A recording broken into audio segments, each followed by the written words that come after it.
A scandal of epic proportions in Minnesota where dozens of residents in the Somali community have been charged with defrauding the state's welfare program, stealing more than $1 billion taxpayer dollars.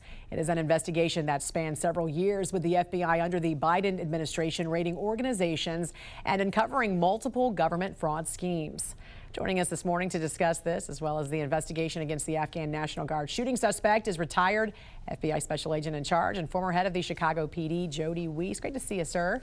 Thanks for joining us. Good morning, Jan. What do you know about this massive fraud investigation that officials have said centers around the very large Somali community in and around Minneapolis, where millions upon millions could have been funneled to the terror group Al-Shabaab, because this clearly has implications for taxpayers as well as our immigration and our national security policies?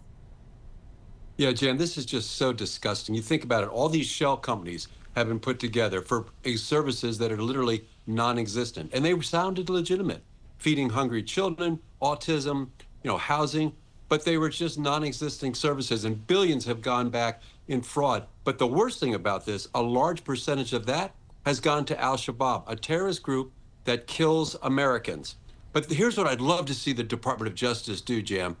This is all set up for a RICO investigation. Yeah. You've got this group, nonprofits, government, some allegations, even the governor might be involved. You've got some of the social services funneling money into, quote, the cookie jar to replenish it.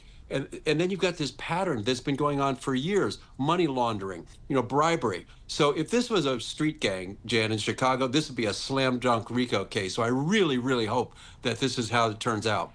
And do you find it disturbing that this has been going on at least since 2022, when the Biden administration's FBI began raiding these organizations? I mean, some 75 defendants were indicted back then associated with this Somali charitable group for stealing taxpayer dollars. If the feds were well aware this was happening and yet thought the governor of that state would still be a good running mate for Kamala Harris, I mean, how disturbing is this?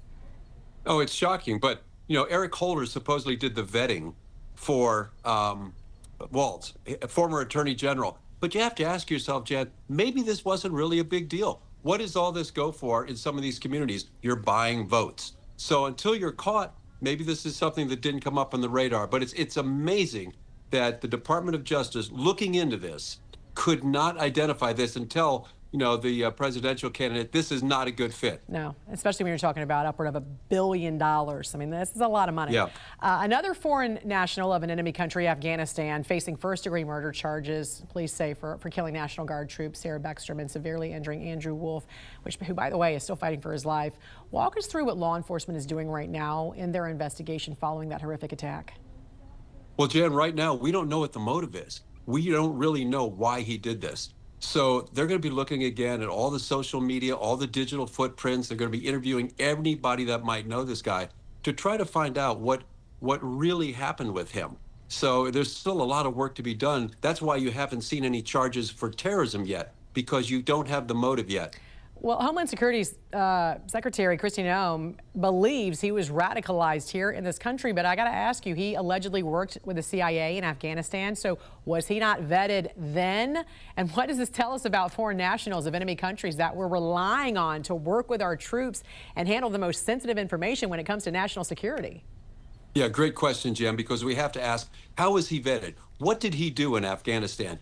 He was literally a paid mercenary. He got a list of people and locations to go hit. He's in the 0 unit. They went in and they killed people. So what could possibly go wrong when you bring literally a paid assassin on a belief system that is totally foreign to the United States? You bring him to the United States, and we're asking him to assimilate into our culture. What could possibly go wrong with this? But it's different vetting from someone that is basically, can you go out and kill people for us, as compared to coming in and being a productive member of our society. All right. Always great to see you, Jody. Thanks for joining us here on the National News Desk. We appreciate it. You too, Jan. Have a good week. You too. Happening on the other